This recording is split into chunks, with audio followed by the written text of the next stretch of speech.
नमस्कार मित्रों, जीआईएस विद्यालय के द्वारा संचालित ऑनलाइन क्लासेज में आपका बहुत बहुत अभिनंदन, बहुत बहुत सुस्वागत। बंधुओं मित्रों, आज हम आपके लिए नया टॉपिक प्रारंभ करेंगे। उस टॉपिक का नाम है संशुद्धि, यानी संशोधन करना, यानी अशुद्ध वाक्यों को शुद्ध वाक्य में बदलना, अर्थात अशुद्धि संशोधन। ये टॉपिक का नाम। ये अशुद्धि संशोधन प्रत्येक स्टडीज क्लासेज में, कंपटीशन क्लासेज में, यानी सभी कक्षाओं में यह प्रश्न आता है और ये प्रश्न पूछा जाता है।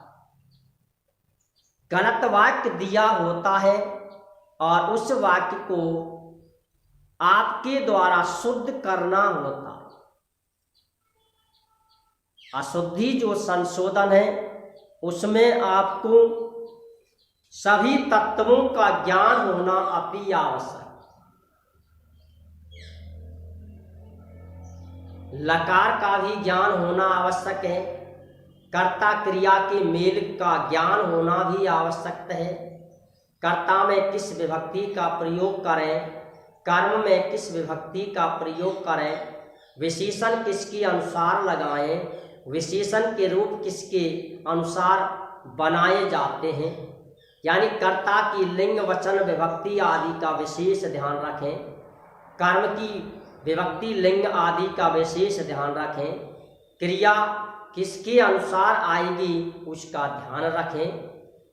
यदि वाक्य ऐसा भी वाक्य दिया होता है जिसको हमें लकार परिवर्तन भी करना होता है, मान लीजिए वाक्य दिया हुआ है भविष्य काल का, उसमें ऐसा कोई शब्द दिया हो जिसके कारण उस वाक्य को हमें भूतकाल में दिखाना होता है, तो वाक्य भी परिवर्तन करते समय वाक्य को भी परिवर्तित किया जाता है। तो ये जो अशुद्धि संशोधन, ये है इसका नाम, अशुद्धि संशोधन।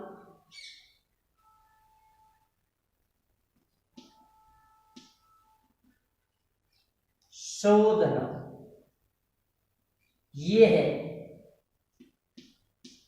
वाक्य जो आते हैं वो वाक्य इतने कठिन नहीं आते, फिर भी गलतियां हो जाती, क्योंकि गलतियां अधिकांशतः सरल प्रश्न में होती हैं, कठिन प्रश्न में नहीं होती। क्यों? क्योंकि जो कठिन जो चैप्टर है, कठिन जो टॉपिक है, उससे तो हम पहले से ही भयभीत थे, इसलिए उसकी तैयारी हमने पूरी तरह से कंप्लीटली कर रखी। लेकिन सरल जो टॉपिक होता है उसे हम सरसरी नज़र से, यानी बिना किसी शंका के, बिना किसी चिंता के उसका अध्ययन करते हैं। इसी के कारण हमारी उसमें कुछ ना कुछ कमजोरी रह जाती है। बुजुर्ग लोग कहते हैं कि जल्दी का घर शैतान का होता है, जल्दी का घर शैतान का होता है, अर्थात जल्दबाजी में किया गया कार्य सफल नहीं होता है, उसमें कुछ ना कुछ कमियां अवश्य रह जाती। तो इसलिए ये जो अशुद्धि संशोधनम है, इसमें आप सबसे पहले विशेष बात जो है वो ये है कि शुद्ध वाक्य बनाते समय आप इन शर्तों या इन विशेष बातों का ध्यान रखें। वो देखिए विशेष,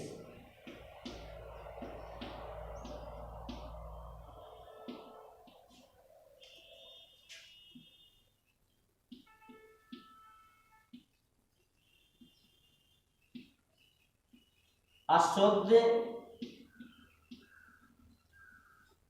वाक्य को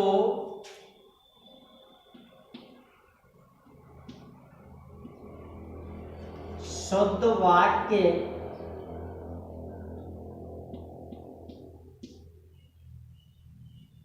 अशुद्ध वाक्य को शुद्ध वाक्य बनाते समय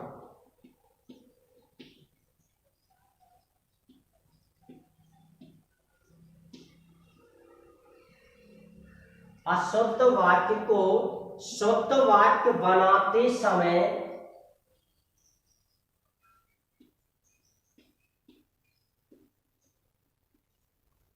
निम्न अशुद्ध वाक्य को शुद्ध वाक्य बनाते समय निम्न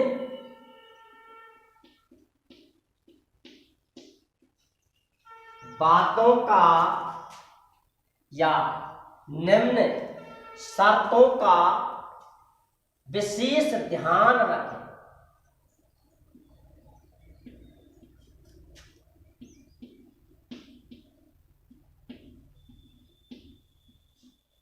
विशेष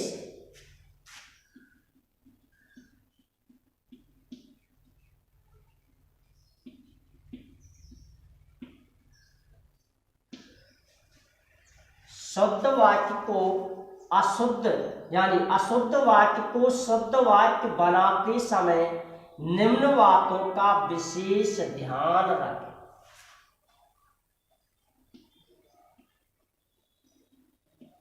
नियम नंबर 1,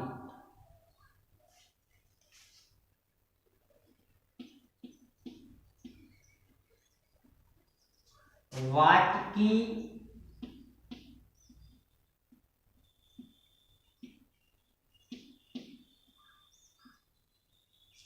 पहचान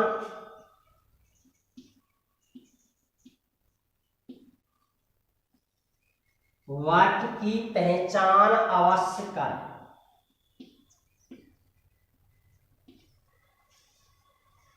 वाक्य जब वाक्य दिया हो तो सबसे पहले आप उस वाक्य की पहचान करें कि ये वाक्य जो है, जो वाक्य दिया है वो वाक्य किस लकार का है, यानी ये पहचान आपको करनी।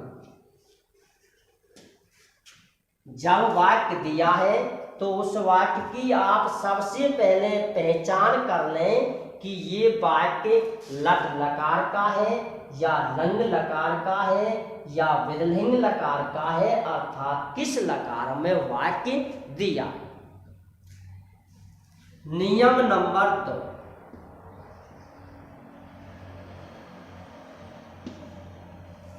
नियम नंबर 2। अब देखिए नियम नंबर 2,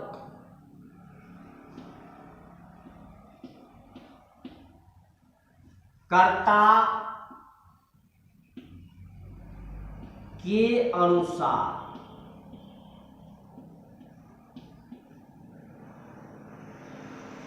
कर्ता के अनुसार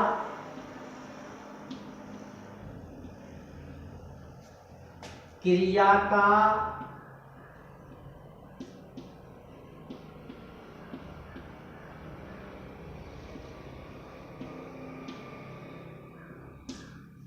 कर्ता के अनुसार क्रिया का प्रयोग करें।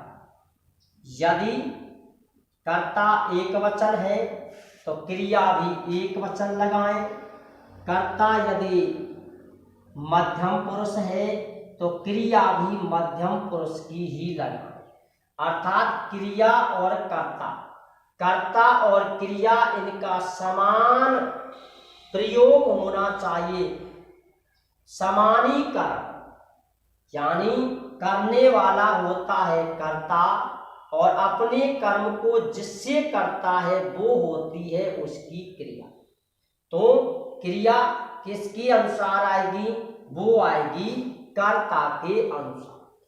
कर्ता के अनुसार क्रिया का प्रयोग करें। क्रिया का प्रयोग किसके अनुसार करें? कर्ता के अनुसार। नियम नंबर 3, ठीक।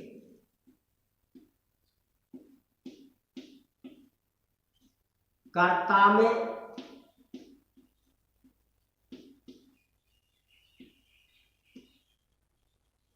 प्रथमा विभक्ति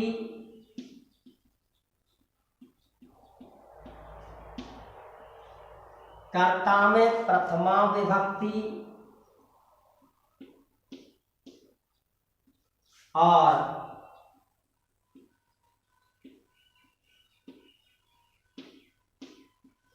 कर्म में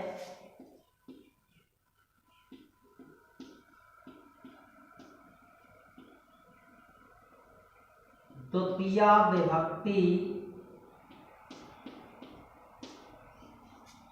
लगाएं।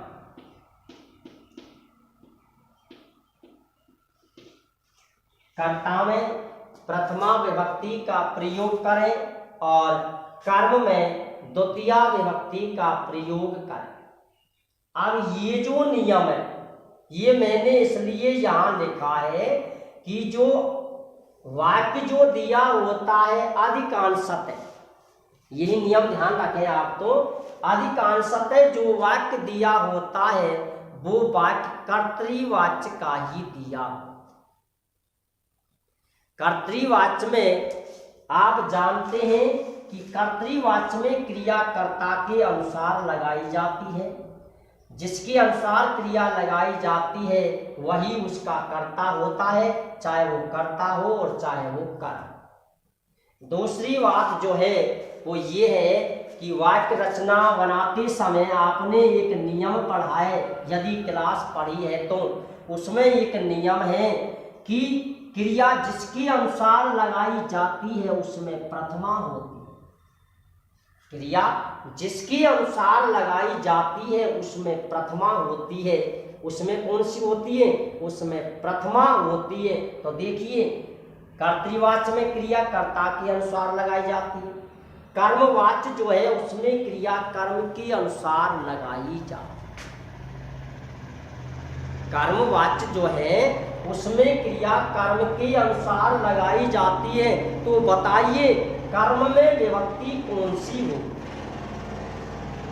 तो बताइए कर्म में विभक्ति कौन सी होगी? और प्रश्न ये है, नियम पहले आप पढ़ चुके हो, नियम मैंने लिख दिया है कि क्रिया जिसके अनुसार लगाई जाती है उसमें प्रथमा हो।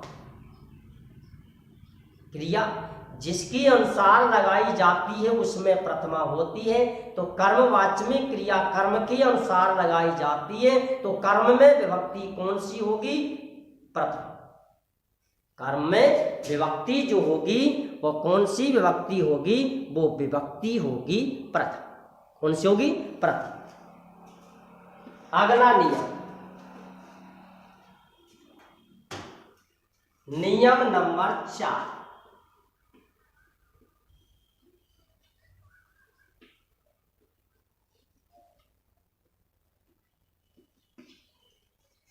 नियम नंबर 4 कहता है कि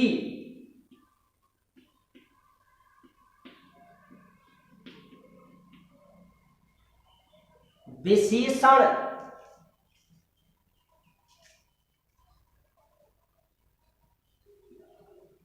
का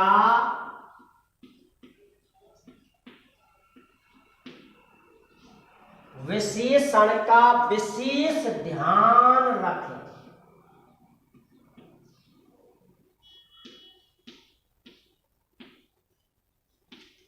विशेषण जो है उसका विशेष ध्यान रखें, क्योंकि अब विशेषण में विभक्ति आती कौन सी है ये निश्चित नहीं है, क्योंकि विशेषण जिसके लिए आता है, विशेषण जिसके लिए आता है उसमें यदि विभक्ति तृतीया है तो आप विशेषण में भी तृतीया लगाइए। प्रथमा है तो प्रथमा लगाइए, षष्ठी है तो षष्ठी लगाइए, सप्तमी है तो सप्तमी लगाइए। लेकिन रूप राम रमा और फल की तरह बना। विशेषण जो है इसमें जो विभक्ति लगती है मैं यहां लिखता हूं संज्ञा के अनुसार।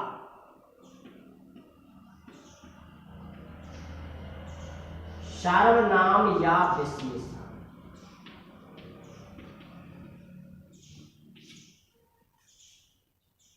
यानी सर्वनाम और विशेषण यदि दिया है तो उसके रूप संज्ञा के अनुसार चलते हैं। यदि इसमें प्रथमा है तो प्रथमा लगाइए, तृतीया है तो तृतीया लगाइए, पंचमी है तो पंचमी लगाइए, षष्ठी है तो षष्ठी लगाइए। लेकिन इनके जो रूप आपको बनाने हैं वो बनाने हैं राम, रमा और फाल। इनकी तरह इनके रूप बनाने हैं। किनके? सर्वनाम और विशेषण। यानी अकारांत की तरह इनके रूप चलते हैं, किसके? विशेषण के पूरी तरह। लेकिन सर्वनाम में कुछ जगह ऐसी होती हैं जिनमें हम परिवर्तन करते हैं। शेष जगह जो है उनके रूप इन्हीं की तरह चलाए जाते हैं। सर्वनाम में 5 स्थान ऐसे होते हैं कुल, जिनके रूप हमें सीखने होते हैं। उनके रूप इनसे भिन्न चलते हैं। 5 स्थान छोड़ दीजिए। विभक्ति कितनी होती है? 7। वचन कितने होते हैं? 3। 7 या 21। 21 में से 5 स्थान छोड़ दीजिए, कितने बचे? 16। तो 16 जो रूप बनेंगे वो इनकी तरह बनेंगे, 5 रूप जो बनेंगे वो अलग से बनेंगे। तो यही अंतर है। तो ये इसका जो चौथा नियम है वो ये कहता है कि विशेषण का विशेष ध्यान रखें। अर्थात कहने का जो भाव है, कहने का जो ढंग है वो ये है कि संज्ञा, सर्वनाम, विशेषण इनमें मेल करें, इनमें समानता करें। क्या करें? समानता। क्या करें? समानता।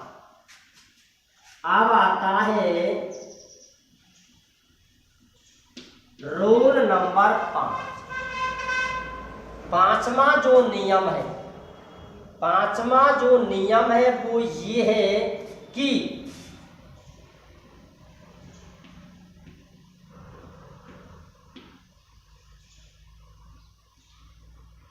कारक नियम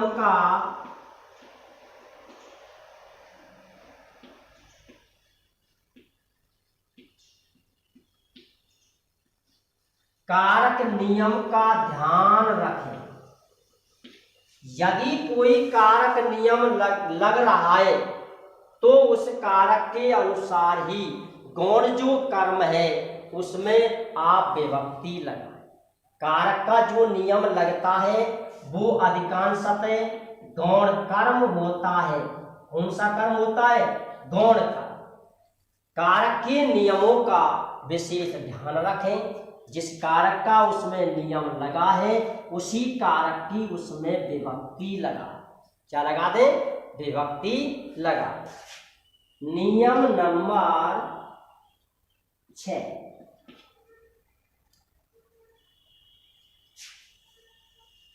कारक के नियम का ध्यान रखें। विशेषण, विशेष का जो नियम है विभक्ति लगाने का, रूप बनाने का, उसका ध्यान रखें। कर्ता में प्रथमा लगाएं, कर्म में द्वितीया लगाएं। यदि कर्मवाच्य का वाक्य हो तो उसको जो विभक्ति लगानी है वो मैंने पहले आपके लिए बताई है कि जिसके द्वारा क्रिया लगाई जाती है। कर्म में कर्म के द्वारा लगाई जाती है, कर्तरी में कर्ता के द्वारा लगाई जाती है। तो इनमें प्रथमा होती है। ठीक है, कौन सी होती है? प्रथमा होती है। ये पांचवा नियम है कि कारक का जो नियम है उस कारक के नियम का विशेष ध्यान रखें। क्या रखें? ध्यान। अब देखिए,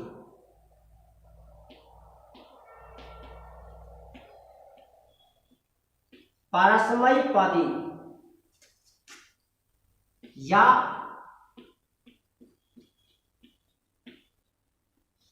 आत्मनेपद, ये धातु जो होती है उनके रूप 3 प्रकार से बनाए जाते हैं, परस्मैपदी और आत्मनेपद। तीसरा होता है उभयपद।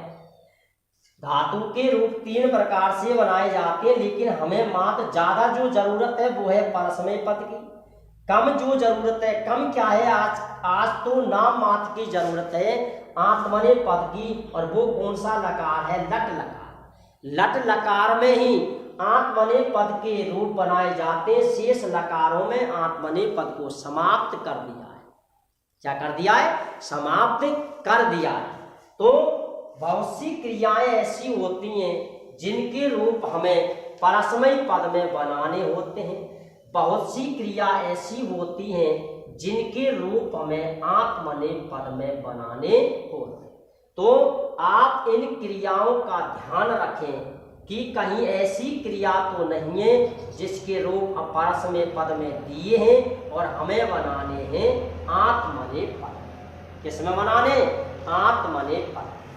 ये है बंधुओं इसका छठवां नियम। कौन सा नियम, छठवां नियम।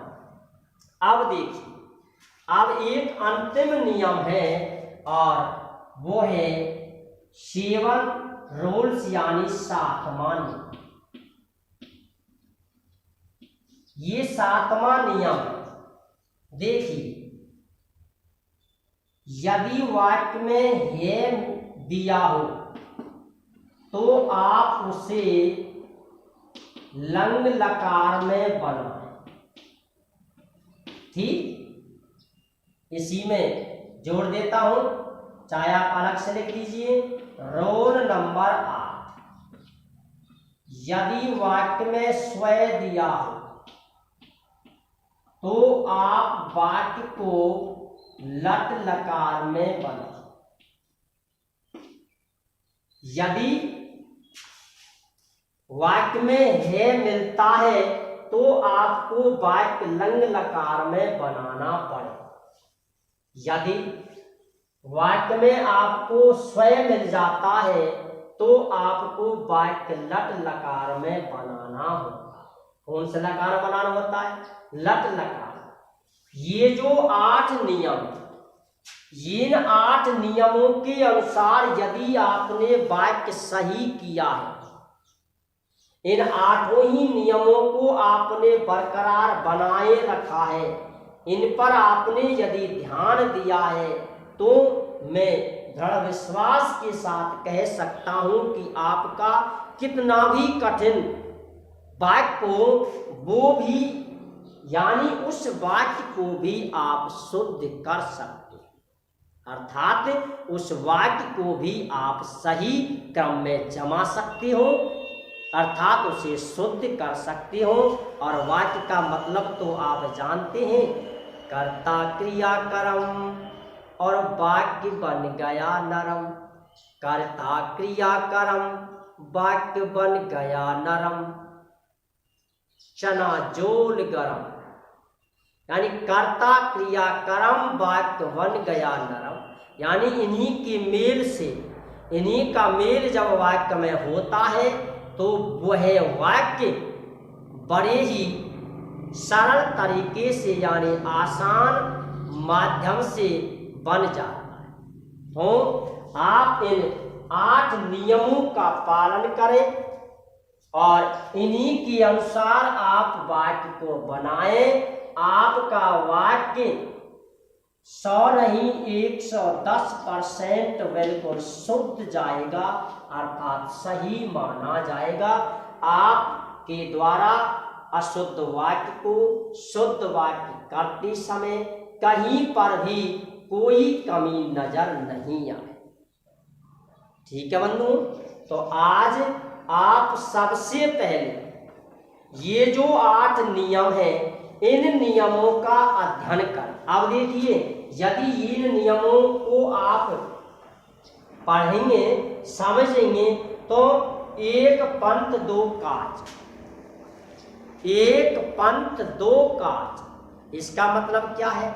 इसका मतलब है कि एक पंथ से 2 कार्य सिद्ध हो जाते हैं। तो देखिए, जब हम इन नियमों को जानते हैं, जब हम इन नियमों को जानते हैं तो इसका मतलब है कि हम वाक्य बनाना भी जानते हैं, और वाक्य बनाना भी जानते हैं तो हम कारक नियमों को भी जानते। और इसमें भी कारक नियम का ध्यान रखना है, कर्ता क्रिया का ध्यान रखना है, क्रिया का भी ध्यान रखना है। ऐसी भी क्रिया तो होती हैं जब वाक्य में 2 या 2 से अधिक क्रियाएं दी हुई हो, या 4 क्रियाएं दी हुई हो, या 10 क्रियाएं दी हुई हो। तो पहली क्रिया यानी एक ही क्रिया तो कर्ता के अनुसार लगाई जाती है, अन्य क्रियाएं जो होती हैं वो तो नियम के अनुसार लगाई जाती हैं। जो अन्य क्रियाएं होती हैं वो नियम के अनुसार लगाई जाती। तो बंधुओं, आज आप सबसे पहले इन 8 बिंदु जो है, 8 जो नियम है, मात्र 8। अब देखिए बिंदु है 8 और समय कितना खर्च हुआ ये आप जान रहे हैं। मात्र जब नाम लेंगे, गणना जब हम करेंगे तो गिनती में थोड़ी सी संख्या आएगी और वो है 8। संख्या कितनी है? और संख्या है 8, समय इतना ज्यादा, फिर भी हमसे वाक्य गलत हो गया, अर्थात गलत नहीं होगा। आप इनके माध्यम से कितने भी कैसा भी कठिन वाक्य हो, उस वाक्य को भी शुद्ध वाक्य बना सकते हो। जय हिंद, जय भारत।